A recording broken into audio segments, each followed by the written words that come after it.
you said that the bones can regenerate with the right environment, and that is the work that you're doing now, right? You told me at the beginning before I push record that you used to do surgery a few days a week, and now you only do it one day a month because you want to share this information and this education with the world. And we're so appreciative of doctors like you, especially the true bone doctors, the orthopedic surgeons, right? Well, thank you very much for that. Yeah, absolutely. I used to operate, even almost daily, but certain once or twice a week is quite common for most orthopedic surgeons. That's how often they operate, and that's what I used to do a lot of because that's what we train to do. But actually, at some point when we're looking at my patient, you actually need to start doing some work that stop people getting sick, stop people getting ill, stop the fracture happening, stop the bone being broken in order, instead of just going around and fixing it. Because if you're just going around and fixing it, I won't have enough time and there will be a lot of people suffering to start off. But if we actually can do some educational work and people actually understand how they can enhance their body for regeneration, then actually we will do a better good and actually saving people a lot of pain, a lot of suffering. And the more important thing is the sooner we can get the message out to people, the sooner that they can actually do something about it. Because regeneration is not just about happening in young kids, it can happen in anybody. It can happen anytime.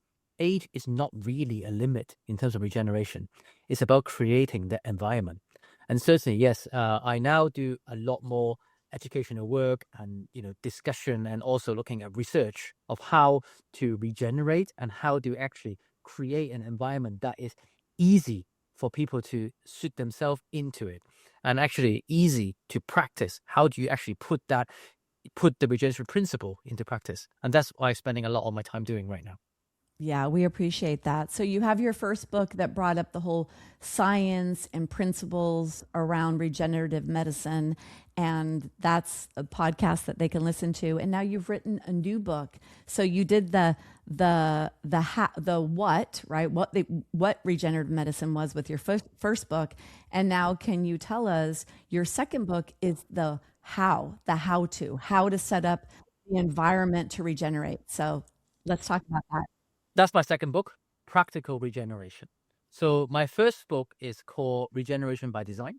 So it's about the theory, about what we need to do and what we should do and how we can use physics, chemistry, biology to enhance our body.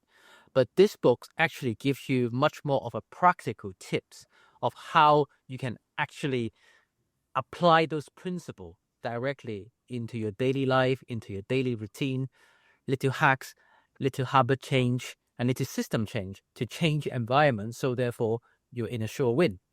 So this is why this book actually this time is triple the size of the last one, because there's lots of little bits in there that help to improve, and loads of practical tips inside. So I think one of the really important thing after I've written my last book, I have got a lot of feedback from a lot of my patients, a lot of my friends to say that, look, Paul, it sounds really good that you have wrote all this, and the principle really do make sense, because we're talking about physics, chemistry, biology, which is the basis of our science. All these are well and good, but actually, how do I do it? What do I actually physically need to do?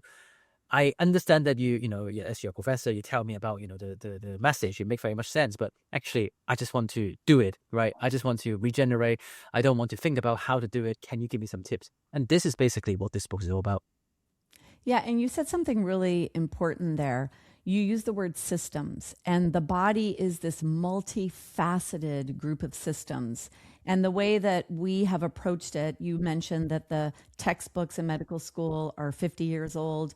We actually separated everything out. We don't look at the person holistically with all the body systems together, and then even more, right, the other parts of us that we can't see, like the personality part, the soul part, call it whatever you want to call it. But that's what this really is that we are a combination of systems, and medications go after one thing in particular, not looking at us in this whole approach. So I know you work a lot with, you did a lot of sports medicine and a lot of, I think didn't you work with the Premier League athletes? Yeah, we do a lot of athletes. We're still treating a lot of athletes, but yeah, we do a lot of sport injury and doing a lot of treating a lot of people to actually help them to perform better. And one of the big things that we actually do within that capacity is recovery. How do you make people recover better? Because if you don't recover, you cannot perform, right? If you're looking for support for your bone health, join me in the Stronger Bones lifestyle. I have a community that is only $27 a month. And what will you get for that? You get live Q&As with me and other guest experts I bring in. I teach live yoga therapy classes every week, a cooking class every month, and most importantly, a community of women all working towards the same goal: stopping bone loss and building stronger, fracture-resistant bones naturally. Join us.